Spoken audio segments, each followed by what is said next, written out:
Takanosho went 15-0 against lower-tier colleagues on Saturday, with Takakeisho restricted to highly controlled pushing practice at ringside and declining post-session interviews.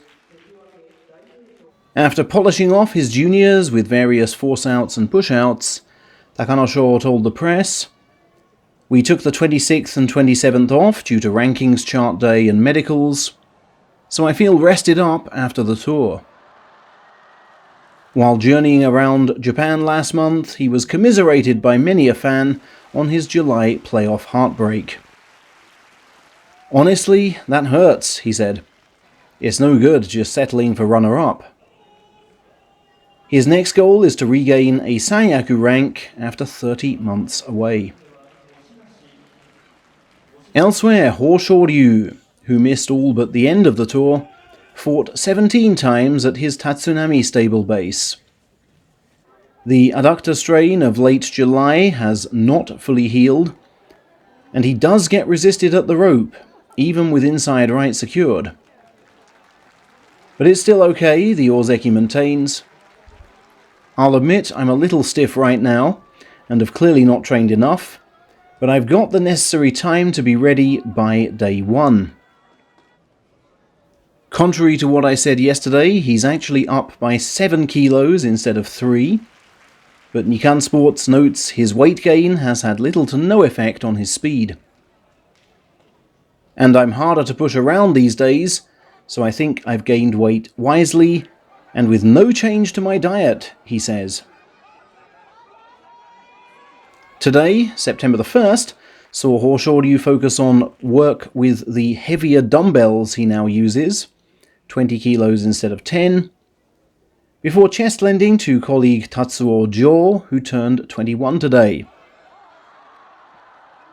It seems his extra muscle mass has taken him from the 149 kilos at which he weighed in last week to the 150 mark.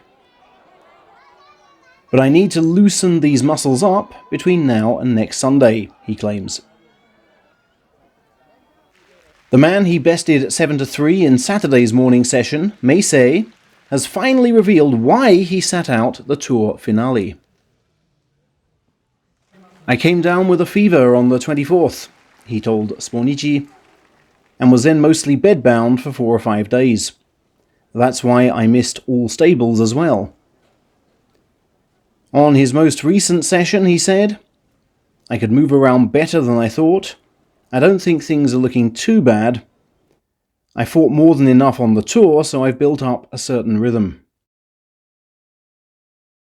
His junior colleague Kiryuuko, meanwhile, is toning up for salaried debut. "I'm feeling the excitement," he admitted. "I'm not so focused on the score, simply on the pureness of my sumo. My seniors tell me fighting 15 instead of 7 is a totally different ballgame, so I'm expecting some real tests of mentality and focus. And although no specific numerical targets, I don't want to have promotion parties on the back of a read emotion." He refers to the parties scheduled for Osaka and Nagoya to mark his salaried rise that were suddenly moved from this weekend to after the coming tournament due to the current typhoon. His separate promotion event for Kashiwa citizens, led by the Kashiwa Juniors Sumo Club, will be held on the night before day one. So I assume a sip of sake from the barrel cracked open in celebration is the only drink he'll be able to have. Also on Saturday did Kotozakura go 8-3 over hapless Kotoshoho. "I'm gradually getting back into shape," the leading Ozeki said. "Honestly, not bad considering how much I haven't been able to train. We've not much time till the tournament starts, but I at least must show the desire to recover what I've lost." On his general trajectory, he said, "Getting past Terunofuji last time was one good thing from July. Having no wins against him until that point didn't look so great. I just keep telling myself not to get beaten for spirit by him." And as for his trophy hunt, he said, "I feel I'm stepping up, and the further I do so, the more the next levels come into view. I've got to keep my feet on the ground though, fighting at my current level. I don't want to gaze too far ahead and lose track of what's in front of me. It's crucial to clear these hurdles one after one. Over at Nishonoseki Stable did Onosato contest 11 bouts with Shirokuma, losing the first 2 by force out, but then perfecting his inside right and taking the session 7-4. He knows all my weak points, so he's the ideal sparring partner, Onosato explained. I worked extra hard on the basics too today. As Coach Nishonoseki said, I'm not practicing foot slides enough.